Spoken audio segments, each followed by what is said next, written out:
Seja bem-vindo, Sr. Ramalho. Obrigado. Minhas irmãs, meus irmãos, que o Senhor Jesus nos abençoe. É sempre motivo de muita alegria retornarmos ao Polônia, viver amigos, fazer novos amigos, que é mais importante. E, sobretudo, aprendermos um pouco mais estudando a doutrina espírita e o Evangelho de nosso Senhor Jesus Cristo. Agradeço, Horaci, o convite que nos foi feito e rogamos ao Senhor Jesus que nos auxilie para que a mensagem seja clara para todos nós.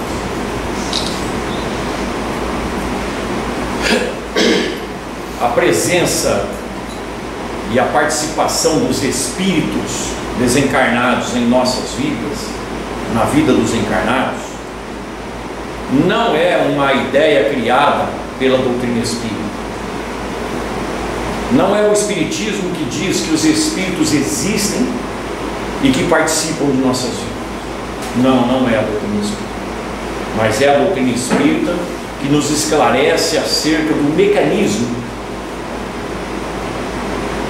da comunicação dos espíritos com a gente, da influência deles em nossas vidas. Todas as religiões, em todas as épocas, em todos os lugares do planeta, preparam o ser humano para uma vida depois da morte do corpo físico, ou seja, para quando nos tornarmos novamente espíritos, porque somos espíritos, já estivemos no mundo dos espíritos e vamos voltar para ele. Todas as religiões pregam isso, a existência da vida depois da morte, e todas elas admitem, inclusive os silvícolas admitem a ideia de que os espíritos desencarnados interferem na vida dos encarnados. É sobre isso que nós gostaríamos de trazer as nossas reflexões hoje. A participação dos espíritos em nossas vidas. Que tipo de espírito participa de nossas vidas? Que tipo de espírito tem nos influenciado no nosso dia a dia? Vamos discutir isso hoje, à luz do Evangelho de Jesus e da doutrina espírita. O Consolador prometido haveria de nos esclarecer sobre todas as coisas e nos fazer lembrar das coisas que Cristo disse. Se observarmos o próprio Velho Testamento, uma quantidade enorme de situações em que os espíritos se apresentam junto aos encarnados. Mas nós gostaríamos de pegar duas passagens do próprio Evangelho de Jesus, antagônicas entre si, das muitas passagens em que Jesus dialoga com espíritos, lida com espíritos. Duas passagens para referenciar as nossas reflexões na noite de hoje, para nos posicionarmos. A primeira passagem é a passagem do Monte Tabor. As duas passagens são todas conhecidas de nós, que já temos um certo tempo de vivência cristã. Num fim de tarde, Jesus convoca 3 apóstolos, e só 3, Pedro, Tiago e João, para subirem ao Monte Tabor. Quando o evangelista diz que quando eles chegaram ao topo do monte, a noite já havia caído, ou seja, a escuridão se fazia presente, e Jesus se transfigura diante dos apóstolos. Se transfigura em luz, diz o Evangelho. Interpretando o que significaria nessas condições de transfiguração, é simples. Desaparece o corpo físico de Jesus e no lugar do corpo físico uma luminescência, que é a luminescência espiritual dele. Uma luz intensa. Jesus mostra para aqueles apóstolos a luz espiritual. Esse é o processo da transfiguração. Evidentemente os apóstolos se assustaram. Ato contínuo, aparecem Moisés e Elias em espírito conversando com Jesus. Para os apóstolos aparece. Jesus então está no alto do Monte Tabor, transfigurado em luz, ou seja, na sua condição espiritual, conversando com 2 espíritos desencarnados. Moisés, todos nós sabemos, o introdutor da primeira grande mensagem do mundo dos espíritos para os encarnados, por tudo aquilo que fez, pela missão que teve e executou, e está ali conversando frente a frente com Jesus, só pode ser um espírito superior, um espírito de alta condição moral, um espírito com identidade clara com os princípios de Jesus, está ali conversando com o mestre. Ora, o segundo espírito, Elias. Os estudiosos do Velho Testamento dizem que Elias é um dos 4 maiores profetas de todo o Velho Testamento, ou seja, uma proeminência, uma personalidade ímpar. Mas Jesus disse que Elias reencarnou como João Batista e que não foi reconhecido, mas que, em sendo João Batista a reencarnação de Elias, até então, palavras de Jesus, era o maior espírito que já havia posto os pés na terra. Está no Evangelho. Dos nascidos aqui nesse mundo, este é o maior de todos eles. Então Elias, ou João Batista, era maior até que Moisés em termos de graduação espiritual. E também está ali conversando com Jesus. Mas nós, na nossa ignorância, nós poderíamos fazer uma pergunta: como é que aqueles apóstolos sabiam que se tratava de Moisés e Elias, sendo que não existia nenhum registro fotográfico? Não existia, e eles já identificaram Moisés e Elias, estão conversando com Jesus. O efeito mediúnico, a experiência mediúnica traz embutida na sua apresentação as informações correspondentes, de forma que aqueles 3 médiuns videntes, e é por isso que Jesus convocou só os 3, é porque seriam os 3 com capacidade para enxergar todo o fenômeno que seria desenvolvido no alto do monte. Ao verem aqueles 2 espíritos, já tiveram a informação no seu íntimo, via mediunidade, de que se tratava de Moisés e Elias. Os espíritos trazem nas suas comunicações traços da sua personalidade, da sua identidade, e nós ainda na nossa ignorância tornaríamos a perguntar do que se tratava aquela conversa. O que será que estavam conversando Jesus, Moisés e Elias no Monte Tabor? Façamos algumas deduções pela própria palavra do Senhor Jesus. Meu Pai trabalha até hoje e eu trabalho também. Então Jesus não perdia um único instante de trabalhar. Significa dizer que naquele instante com Moisés e Elias, o que é que ele estava fazendo? Trabalhando.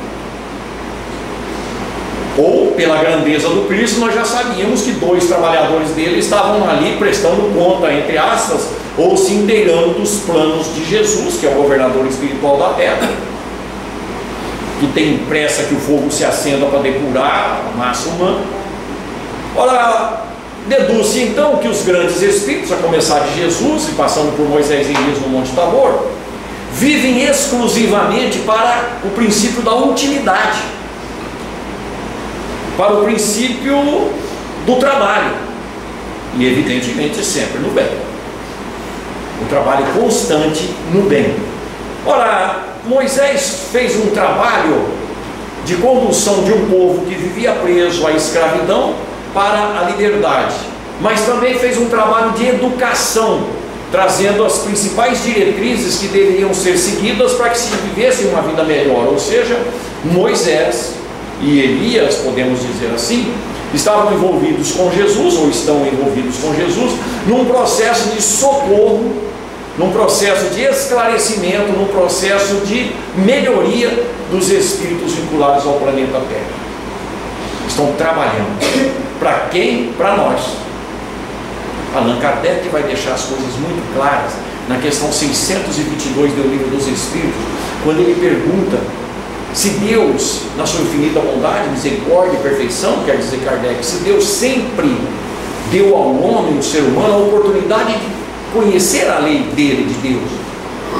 Ao que os Espíritos responderam: sim, em todas as épocas da humanidade vocês nunca estiveram desamparados.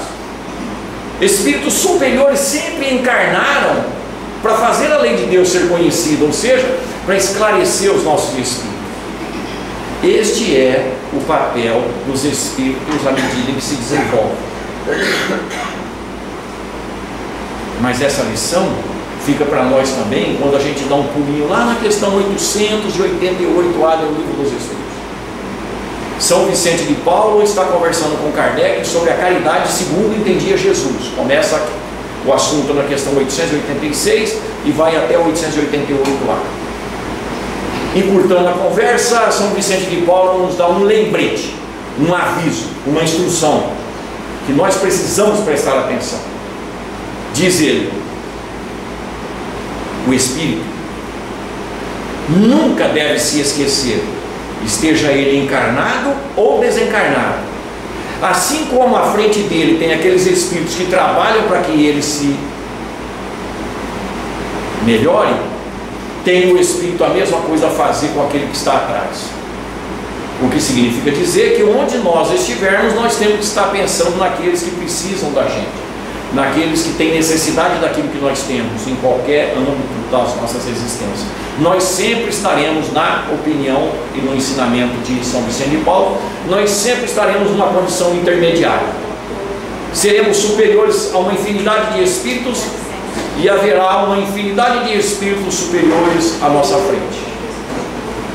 E tem uma outra característica, os espíritos superiores: eles respeitam as nossas escolhas. O espírito superior, ele ensina, ele socorre, ele orienta, ele esclarece, mas ele nunca quer nos dominar. Ele nunca vai exigir que a gente faça alguma coisa.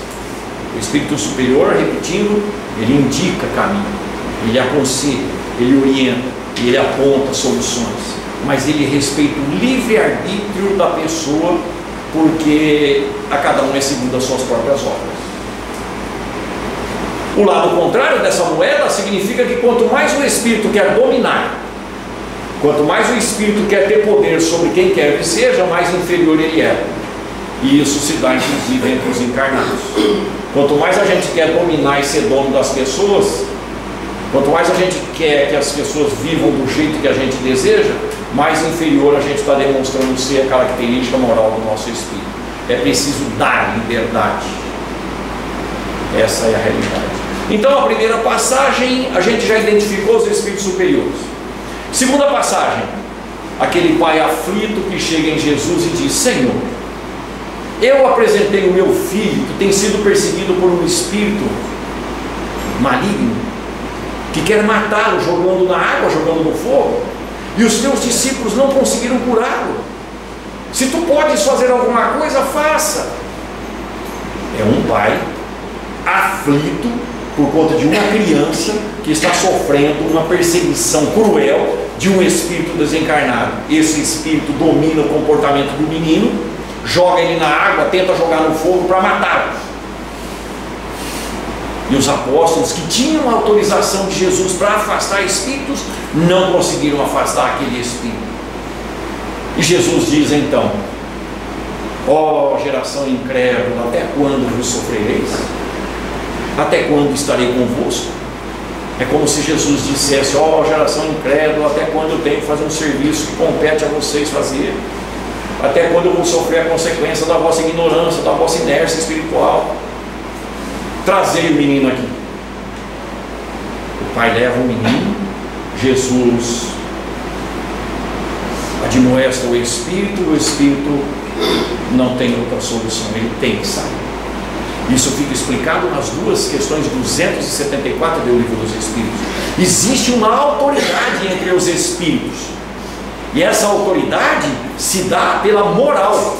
E segundo os espíritos, nessas duas questões, esta autoridade é irresistível. Aí imaginemos Jesus fala para um espírito: sai dele. Não tem outra solução, tem que sair. E o espírito sai, o menino volta ao normal, o pai se enche de alegria, e os apóstolos correm até Jesus: Senhor, por que nós não conseguimos afastar este espírito? E Jesus é o objetivo: por causa da vossa pouca fé. Já começou a solucionar os nossos problemas. Os espíritos participam de nossas vidas, nós estamos vendo no Evangelho. E Jesus já começa a nos ensinar a respeito, dizendo que a fé afasta espíritos menos felizes. E a doutrina espírita vai nos levar à conclusão e ao entendimento de que fé tem que ser raciocinada. A nossa fé se fortalece à medida em que a gente compreende como as coisas funcionam, e aí a gente sabe que só vai depender da gente fazer as coisas acontecerem segundo o próprio mecanismo da divina providência à nossa disposição. Então, com a fé raciocinada fica muito mais fácil. Eu sei que é assim, então eu consigo fazer, porque se é assim para todo mundo, para mim também. Fé. É preciso ter fé. Porque se tiverdes fé, continuou Jesus, do tamanho de um grão de mostarda, direis a este monte, sai daqui, vai para lá, e ele fará. É nessa passagem que está a questão do monte que Jesus fala que a gente transportaria com a nossa fé. Mas Jesus continua dizendo, mas esta classe de espírito só com jejum e oração. Esta classe? Então tem outros tipos de espíritos assim? Uma infinidade, dirá Kardec. Os espíritos desencarnados, que nada mais são do que só as almas daqueles que um dia estiveram encarnados, ou seja, são espíritos como nós, assim como nós somos diferentes uns dos outros ao infinito, desencarnados também. Significa dizer que se Kardec quisesse listar o comportamento dos espíritos no mundo dos espíritos, na sua totalidade, ele não conseguiria. Então o que fez Kardec, que é um grande mestre? Criou a escala espírita, resumiu todas as características dos espíritos na escala espírita, pegou todas as características espirituais e condensou em 10 classes distribuídas em 3 ordens.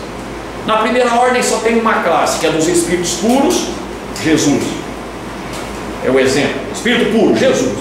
Puro significa puro, não tem impureza nele, sabe exatamente o que Deus quer e faz exatamente o que Deus quer. Meu Pai, eu e o Pai somos um. A minha alegria é fazer a vontade daquele que me enviou. Ou seja, ele é o máximo que nós podemos entender como crescimento moral. Na segunda ordem, 4 classes de espíritos. São aqueles espíritos que não são perfeitos, que senão já fariam parte da primeira classe. Esses espíritos ainda têm alguns defeitos, mas quando eles encarnam, eles não erram, não promovem o mal objetivamente, de moto próprio, às vezes por conta de um detalhe ou de uma ignorância, mas jamais de vontade própria. São espíritos que já ultrapassaram o meio do caminho e têm domínio sobre as paixões, têm domínio sobre as tendências menos felizes e trabalham exclusivamente para o bem. Os bons espíritos é a parte do meio da escala. 4 classes de espíritos estão lá. O problema é a terceira ordem, onde estão 5 classes de espíritos considerados espíritos inferiores. 5 classes. Quer dizer, a quantidade de espíritos envolvendo a gente é muito maior,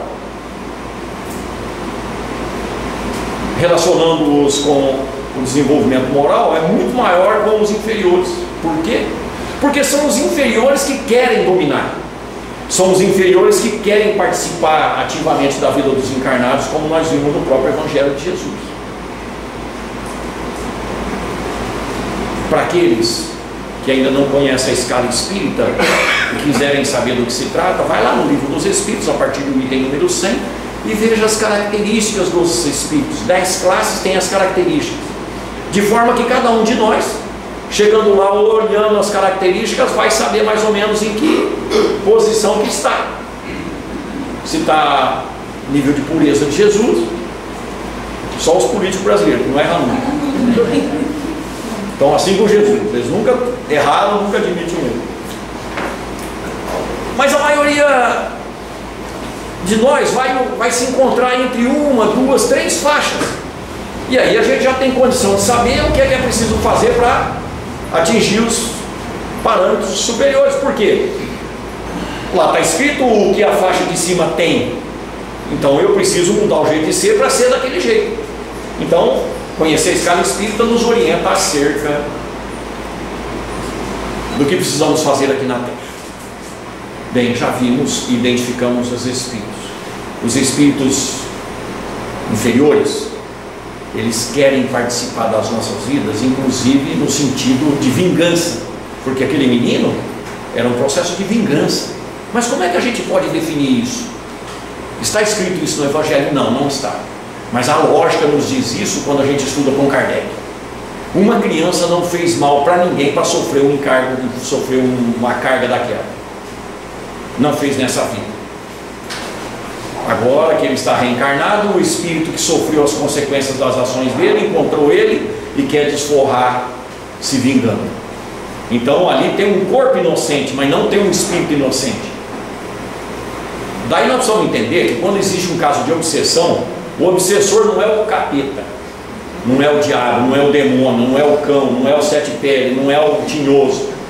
Não, é um irmão que não conseguiu perdoar um prejuízo muito sério que foi imputado a ele por aquele que ele está perseguindo. Os dois são coitadinhos, um que errou antes e o outro que não perdoou. Mas assim somos nós. Imaginemos nós, depois de uma briga ferrenha com o cônjuge, a gente desencarna por um acesso de fúria, a gente desencarna com um infarto violento, aí a gente olha para o cônjuge que fez a gente desencarnar de tanta raiva, e a gente fala: pai, abençoa, ele não sabe o que estava fazendo comigo. A gente vai conseguir fazer assim? Não, é perigoso a gente virar um obsessor do cônjuge, que a gente falava que amava. Então nós precisamos pensar nisso. Não há coitadinhos. Há duas vítimas de si mesmos que precisam do nosso concurso. Dirá Jesus então: vigiai e orai, para não cair em tentação. Ora, a tentação é a inclinação para fazer coisas que não devem ser feitas. Tentação é a inclinação, a tendência para fazer coisas erradas, satisfação de vícios, satisfação de orgulho e de vaidade, de egoísmo. E Jesus está falando para a gente então vigiar e orar. Mas vigiar o quê? Ora, todas as tentações nascem do nosso mundo íntimo, nascem dos nossos pensamentos, ou daquilo que André Luiz chama de casa mental. Então nós precisamos vigiar a casa mental, para não cairmos em tentação. Mas vigiai e orai, disse Jesus. Aliás, os palestrantes espíritas às vezes se enganam e dizem orai e vigiai. Não, é vigiar e orar. Primeiro o controle sobre aquilo que está acontecendo dentro de você, e depois a oração para defender você dos ataques menos felizes. É disso que se trata. Tentações é por onde os espíritos nos atingem. Façamos um breve parêntese para uma partezinha um pouco mais técnica da coisa, mas é rápido. Voltemos ao Monte Tabor. Jesus se mostra luz. Luz. Nós estamos falando de luz. Ora, nós sabemos que luz, como essa luz branca, aquela luz verde, essa luz azul, elas só se diferenciam pela frequência. Cada frequência com a sua cor, ou cada cor com a sua frequência. Significa dizer que a luminosidade que o Espírito apresenta é uma luz que caminha por ondas, produzida pela atividade mental, nos explica André Luiz. O que significa dizer, nós que temos atividade mental, geramos uma onda mental. Essa onda mental tem uma frequência em função do tipo de pensamento que a gente tem, e consequentemente uma cor, que já é fotografada aqui na Terra desde a década de 1960, pela fotografia Kirlian. Quem de nós já não ouviu falar da fotografia Kirlian, que é aquela máquina que fotografa o campo luminoso em torno das pessoas, fruto da atividade mental da pessoa. Então isso já é visto. Raciocinemos. Eu gero uma luz, e cada um de nós aqui gera a sua. Os espíritos também. Nós sabemos que ondas, quaisquer que sejam elas, quando encontram outras ondas na mesma frequência, se sobrepõem. E quando encontram outras ondas em frequência diferente, não se misturam.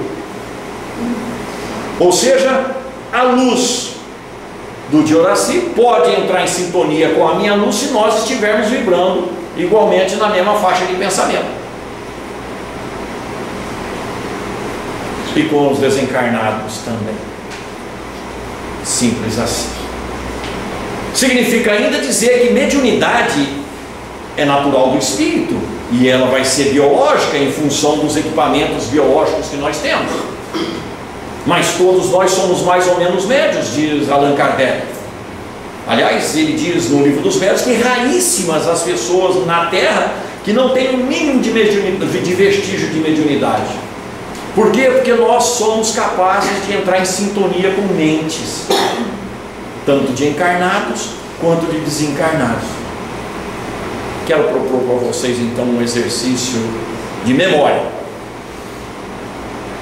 De memória. Os casados aqui sabem bem do que se trata, ou os que vivem há bastante tempo com um cônjuge. Nunca aconteceu com vocês de vocês pensarem em alguma coisa, o cônjuge já fala o que você está pensando? E o contrário? Vou dar um exemplo. Dia desses, lá em casa, de noite, minha mulher tinha levado o trabalho profissional para casa, estava lá no fundo, trabalhando, e eu lá dentro de casa, eu falei para mim mesmo: nossa, vou tomar um café. Deu vontade de tomar café. E eu já fui indo lá para o fundo, e a hora que eu cheguei perto dela, eu falei: amor, ela falou: pode fazer o café.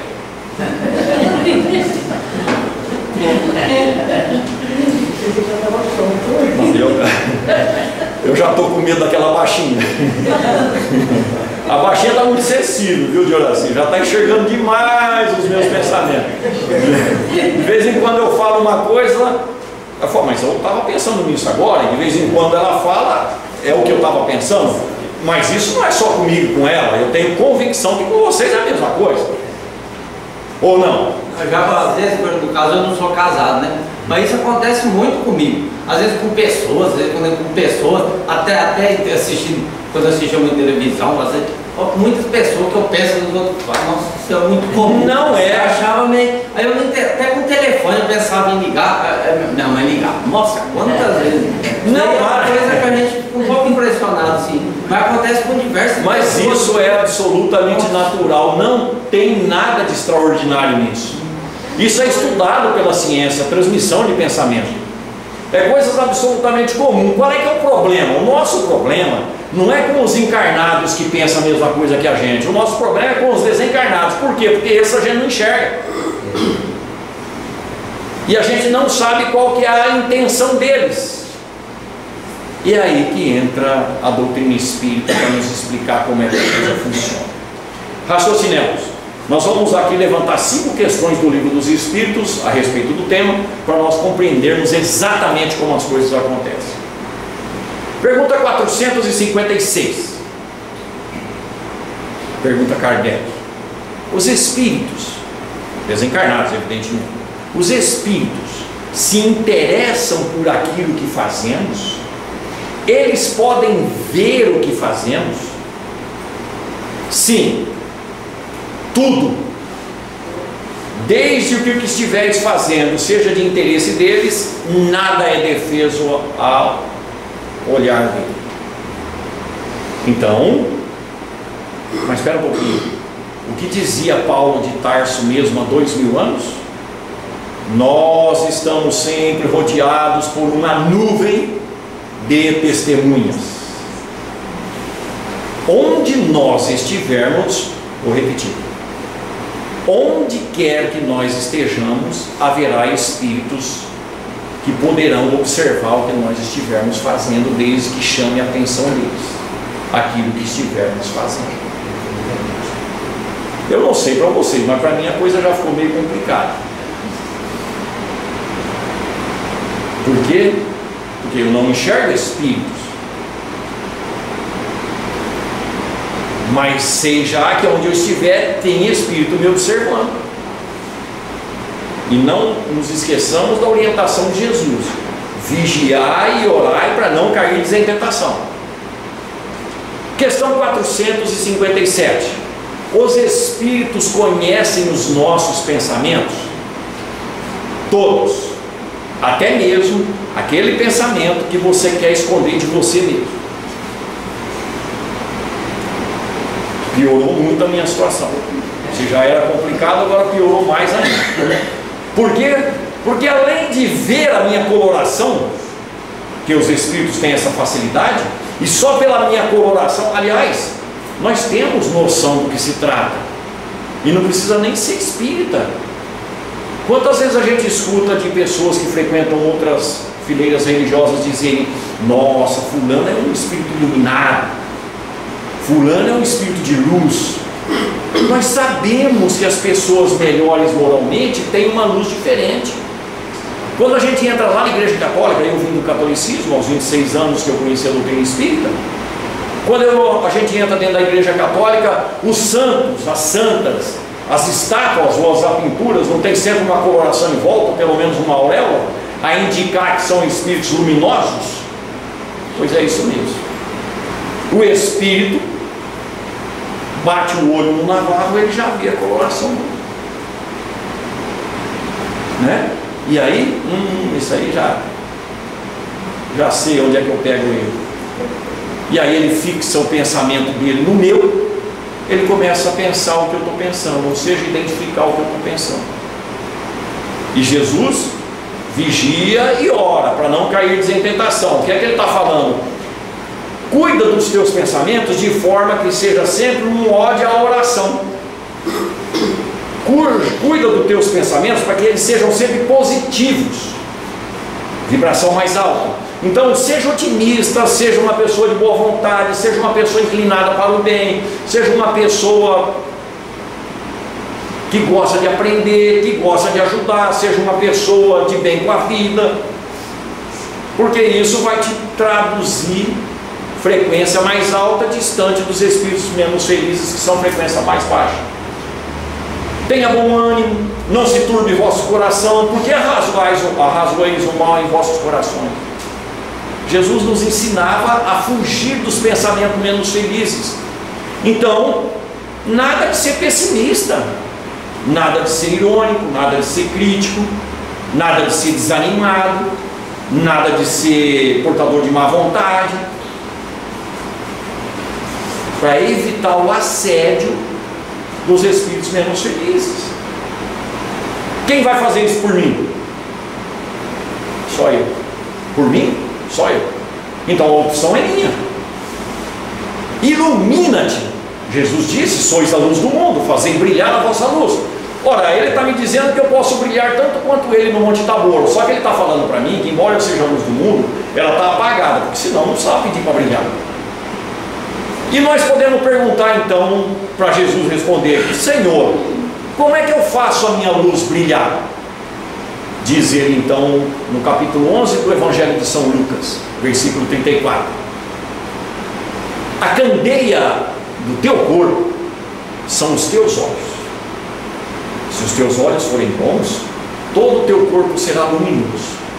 Porém, se os teus olhos forem maus, todo o teu corpo será tenebroso. Versículo da frente, o 35: vê então que a luz que há em ti não sejam trevas. A responsabilidade é de quem? Minha.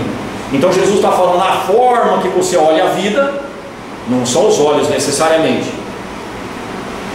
a forma como você vê a vida, enxerga as circunstâncias, as pessoas, é que vai te iluminar ou enegrecer a tua luminescência. É o que Jesus está falando. Cuida da luz que há em você. De que jeito? Sendo positivo, pensando positivamente, pensando com otimismo, com fé, com esperança, com boa vontade. E aí a gente evita as frequências menos felizes. Mas no geral aqui na Terra não, ninguém está preocupado com isso. Somos irônicos, somos críticos, maledicentes. E Kardec pergunta então, questão 459, já é a terceira questão das 5. Os espíritos participam de nossas vidas? Sim. E de tal forma que de ordinário são eles que vos dirigem. Ou seja, a maior parte dos encarnados aqui na Terra é marionete na mão de espíritos desencarnados. Por quê? Porque pensa como eles. E dizia Jesus: onde estiver o teu tesouro, aí estará o teu coração.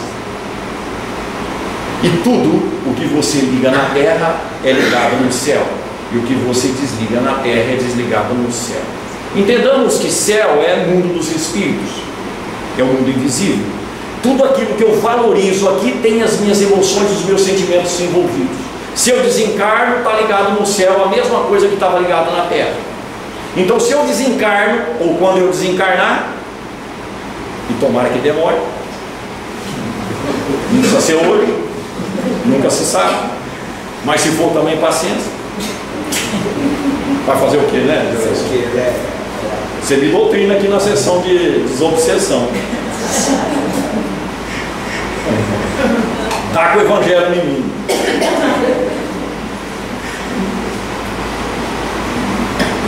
Quando eu desencarnar, eu carregarei comigo os meus valores, e as minhas tendências, e as minhas inclinações. Guardemos essa informação e pulemos para a quarta questão das 5 que nós vamos discutir.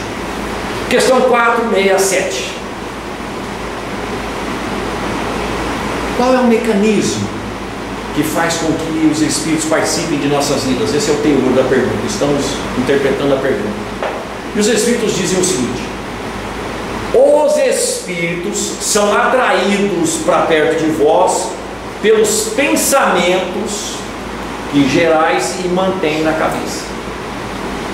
Pronto. Os meus pensamentos vão atrair espíritos que pensam da mesma forma. Quando eu li isso, eu já descobri que um espírito tipo Bezerra de Menezes não anda comigo. Não tem jeito, eu não penso como um Bezerra de Menezes. Muito longe. Que tipo de espírito anda junto comigo? Os que têm os mesmos vícios que eu, os que se identificam com as mesmas características que eu tenho, aqueles que ainda têm alguns resquícios comigo de outras existências. Estamos na mesma vibração. Só que os espíritos acrescentam em resposta ainda: mas é pela vontade que eles são convocados para junto de vós. Então, se pelo meu pensamento eu já atraio qualquer tipo de espírito, pela vontade de fazer isto ou aquilo, eu atraio o espírito correspondente. Então você tem vontade de fazer o bem. Que tipo de espírito vai te ajudar? Aqueles espíritos que querem que o bem se implante na terra em nome do Senhor Jesus, governador espiritual do planeta. Mas você tem vontade de torcer o pescoço de alguém. Que tipo de espírito vai te assessorar? Aquele que vai te dar força para conseguir.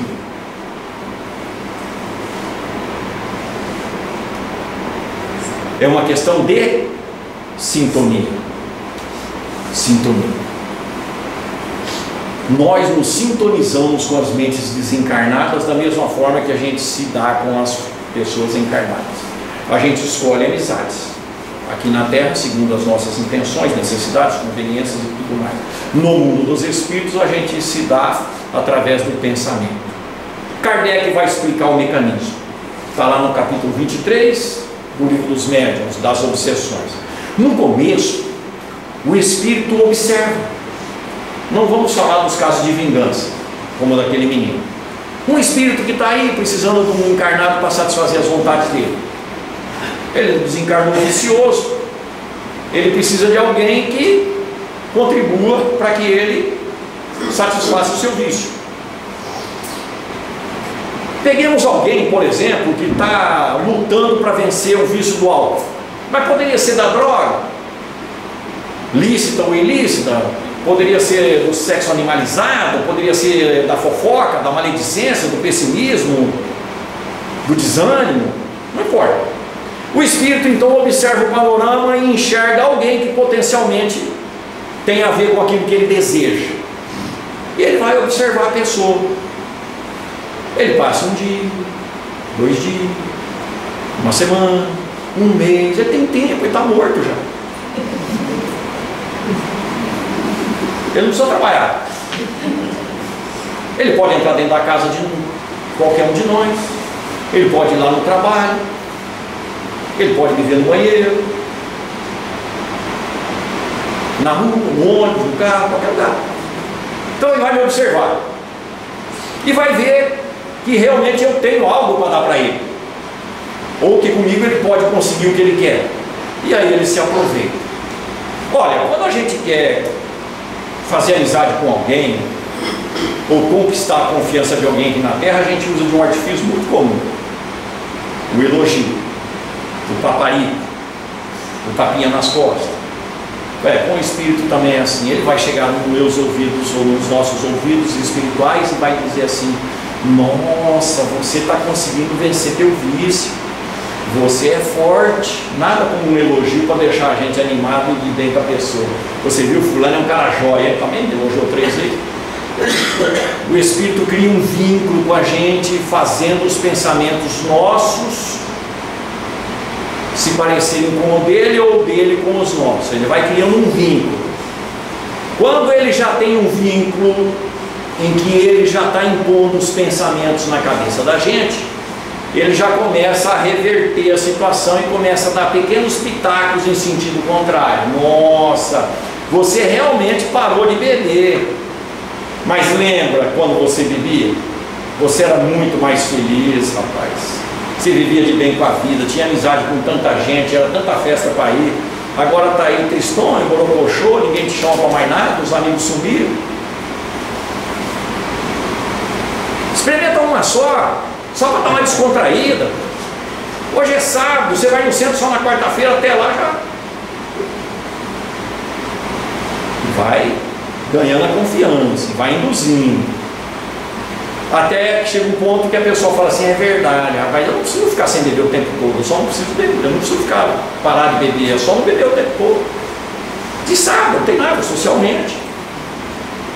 E assim os outros vícios. Daqui a pouco passou para a segunda fase, porque quando começa a pensar do jeito que o Espírito quer, a gente está fascinado. Se no começo é só uma influenciação, depois é a fascinação. Com a fascinação, o Espírito já ganhou metade do terreno. E aí o que é que ele vai fazer? Se a pessoa tem um vínculo religioso, e vamos dizer que é espírita, ele vai dar um jeito de tirar a pessoa de dentro do centro espírita. Por quê? Porque aquele poderia ser desmascarado, o espírito. O encarnado poderia ser alertado. E aí ele vai falar assim para o encarnado, então: aliás, vocês lembram daquelas figurinhas, o capetinha de um lado, o anjinho do outro? Isso não é coisa da doutrina. É a influência que os espíritos bons e os maus têm sobre a gente. Ele vai falar assim: rapaz, você vai no centro hoje outra vez, fica em casa, rapaz, você está cansado, você trabalhou que nem um louco, não vai fazer falta você faltar uma vez. Olha, vai chover, você vai sair nessa chuva, olha o frio que está, você vai pegar uma pneumonia, um resfriado. Larga a mão, lá tem gente suficiente, uma vez só que você falta não quer dizer nada. Aí você é passista no centro, ou ajuda na evangelização, ou ajuda na conservação do centro, ele vai falar assim: não se preocupe com isso não, tem gente suficiente lá. Uma vez que você falta, você viu, semana passada fulano faltou, outra semana faltou fulano. Não precisa ir não. Aliás, perceba, rapaz, você não está sendo já bem visto lá no centro. Ninguém te elogia, ninguém te paparica, ninguém te abraça. Você dá ideia, ninguém aceita. Teu centro está meio fraco. E aí, é verdade que ele centro está meio fraco. Eu vou dar um jeito de baixar no outro centro. Eu não sei, aqui em Polônia, no Rio Preto acontece muito isso. Os espíritos sopram caraminhola na nossa cabeça, a gente assume aquilo achando que é a gente e se afasta daqueles que poderiam nos socorrer. A tática do espírito obsessor. Quando ele consegue isso, pronto, ele já entregou a gente para o vício. Quem que é o culpado? É o obsessor? Não, somos nós que não vigiamos e não oramos para nos ver livre dessa atuação. Porque existe uma infinidade de espíritos querendo arrumar alguém para sugar as energias aqui na Terra, em qualquer canto. É por isso que Jesus fala: vigiar e orar para não cair em tentação, porque tentação é tudo aquilo que a gente já conheceu um dia em outras encarnações. Eu sei o resultado e posso falar dessa vida mesmo. Eu já vivi antes de ser espírito, vixe, e gostar, né? Mas Navarro, alguém pode perguntar: e o anjinho não fala nada? Fala, mas ele não tem chance. Comigo não tem chance. Por quê? Porque esse aqui está falando dos vícios que eu gostava de satisfazer. E ele não vai me deixar lembrar das coisas ruins que aconteciam comigo por causa do vício. Ele vai ficar me lembrando das coisas boas. E como eu gostava das coisas boas, fica mais fácil eu cair novamente em tentação. Mas e o anjinho? O anjinho, sabe o que acontece com o anjinho? O problema é que o anjinho não tem novidade. Ele vai falar as mesmas coisas que nós estamos escutando há 2000 anos. O anjinho vai falar para mim assim: tem paciência, persevera no bem, perdoa 70 vezes 7 vezes, estão te batendo na face direita, oferece a esquerda, caminha 2000 passos com quem pede para caminhar 1000, não repila aquele que te pede emprestado. Tem chance, anjinho? Não tem. Ele pediu para mim ter paciência. Comigo é bateu, levou. Sangue de espanhol, você quer o quê? Nasci assim, vou morrer assim. Esquentado. Dou um boi para não entrar na briga, uma boiada para não sair.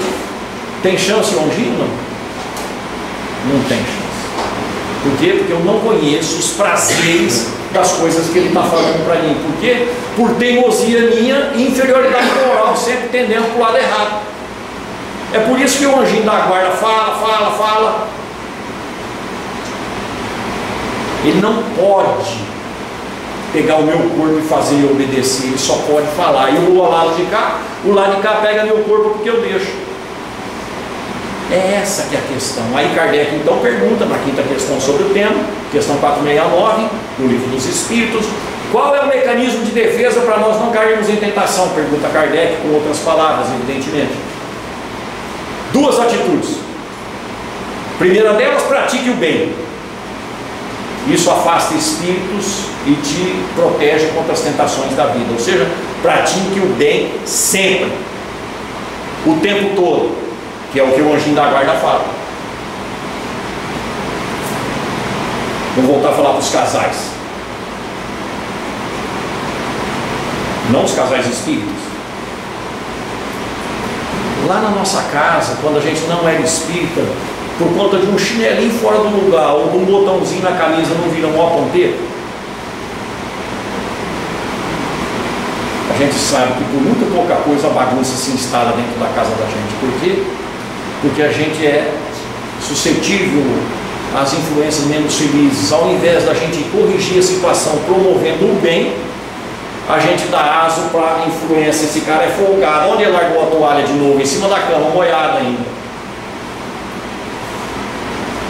Essa mulher é folgada, nem para pregar um botão na sua camisa. Quem que está falando? E eu, alto-falante dele, já. E aí o espírito já fala para ela também, ela já rebate, e aí começa a briga. Se nós voltarmos os nossos olhos para a prática do bem, começar a ser bom sempre, e isso precisa começar dentro de casa, nós começamos a nos defender dos espíritos menos felizes. Madre Teresa de Calcutá tem um conselho muito interessante a esse respeito. Ela diz: nunca permita que alguém saia de perto de você em piores condições do que quando chegou. Ou seja, participe da vida das pessoas sempre de forma positiva, no bem. Faça favores, faça por onde ser positivo, faça por onde ser educado, ser equilibrado, faça por onde elogiar, faça por onde incentivar. Mas nós gostamos do contrário. Alguém pede um favor lá em casa para nós: vai ser folgado, você vive me pedindo isso.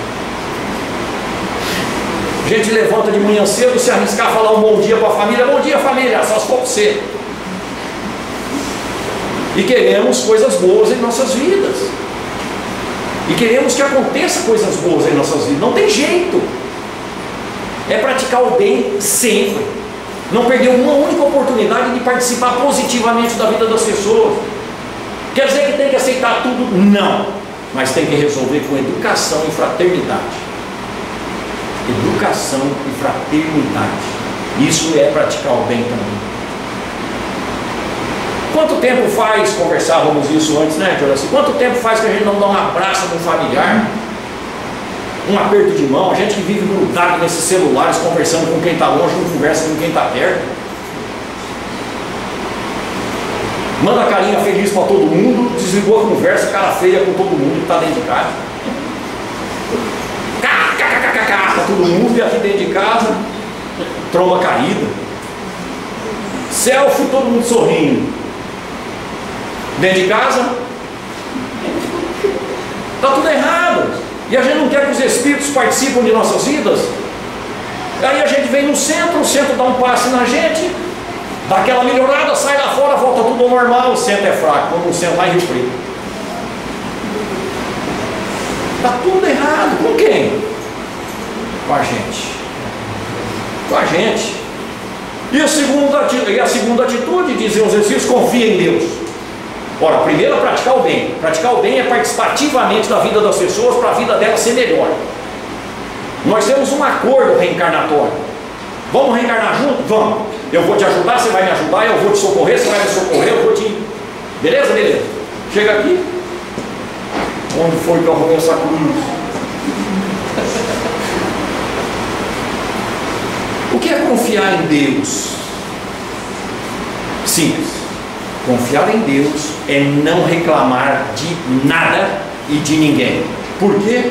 Porque Deus é a própria perfeição, é a própria bondade. Tudo que está acontecendo com a gente é bom para a gente.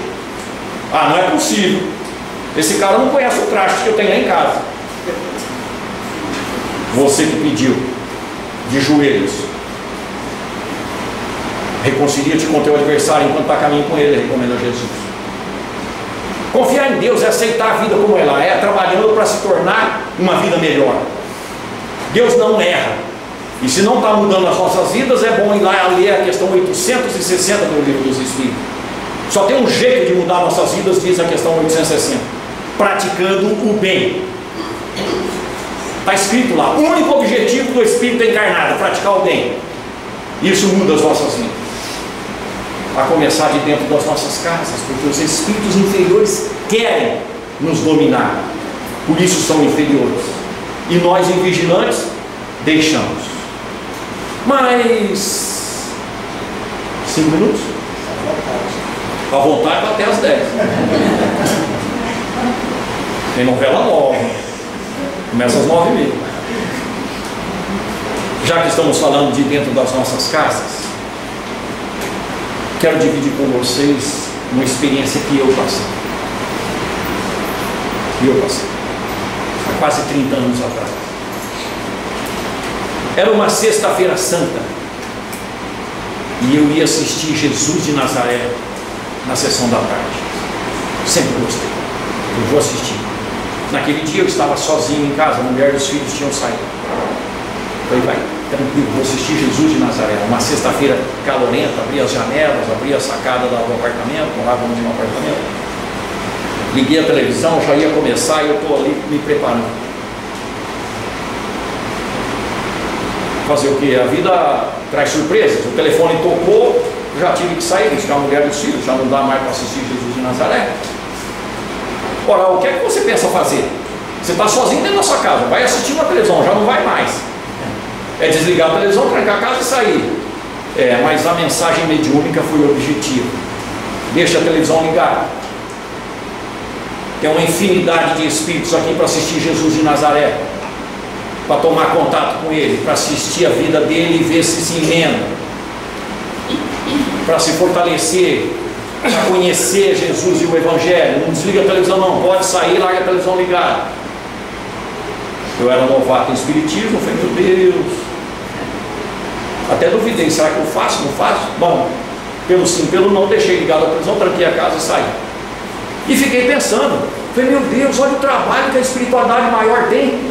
Conduz espíritos lá do mundo dos espíritos, provavelmente do umbral, para vir até a casa dos encarnados que estão assistindo Jesus de Nazaré, para aproveitar a viagem e mostrar Jesus de Nazaré para esses espíritos que às vezes não conhecem Jesus, ou não se afinizou ainda com a mensagem, vai assistir de novo, ou para se fortalecer, para se incentivar. Então a minha casa, aquele dia, eu não vi, graças a Deus, estava cheio de espíritos para assistir Jesus de Nazaré.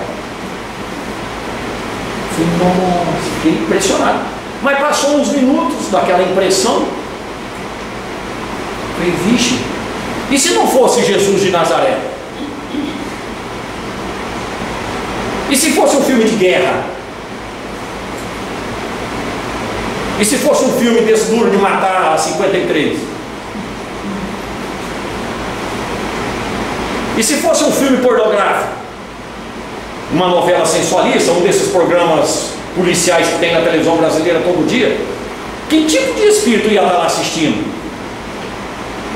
E conduzido por quem? Nós escolhemos os tipos de espíritos que entram dentro da nossa casa, por aquilo que a gente assiste na televisão, pelo tipo de música que a gente põe para tocar. Os grandes espíritos, os espíritos esclarecidos, gostam de músicas sublimadas, orquestradas, cantos gregorianos, corais que nos remetem à sinfonia universal, à beleza da natureza. Os grandes espíritos, os espíritos esclarecidos, gostam desse tipo de música. E nós encarnados, que tipo de música a gente está gostando? É na boquinha da garrafa, é beber, cair e levantar, não necessariamente nessa ordem. É música que fala de traição, é música que fala de bebida, é música disso, é música de passar a perna nos outros. Que tipo de espírito está lá dançando as músicas que a gente põe para tocar?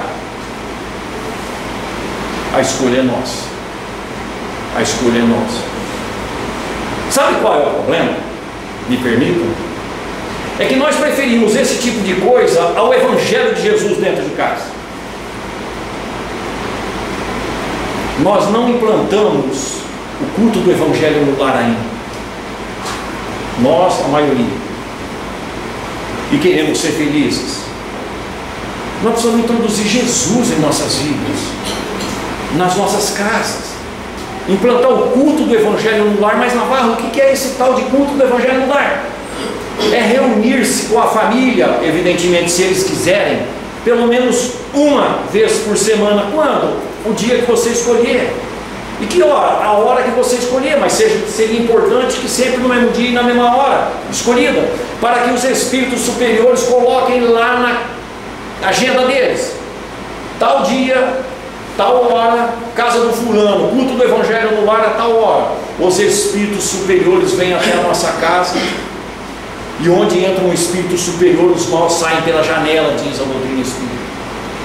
Ou seja, com a presença dos bons, a gente já afasta os maus. O brasileiro assiste 4 horas de televisão em média por semana. As pesquisas mostram. E a gente não acha 15 minutos para Jesus dentro das nossas casas. E queremos paz, e queremos saúde, e queremos felicidade. Está tudo errado. Está tudo errado. Mas está errado com quem? Comigo. E não escolho a parte certa. Ou como dizia Jesus, Maria escolheu a parte boa. É assim que funciona o mecanismo da presença dos Espíritos junto de nós. É por sintonia. E quanto mais tempo os Espíritos inferiores se sintonizarem conosco, mais tempo a gente se mantém na ignorância, na viciação, e com um pouco mais ou menos de tempo a gente acaba absorvendo as energias infelizes do perispírito deles, passando para o nosso e para o nosso corpo físico. Surgem as doenças fantasmas. Doenças que são deles, mas sintomas nossos. Vamos no médico, não acha nada. Por quê? Porque a doença não está na gente, está o sintoma na gente.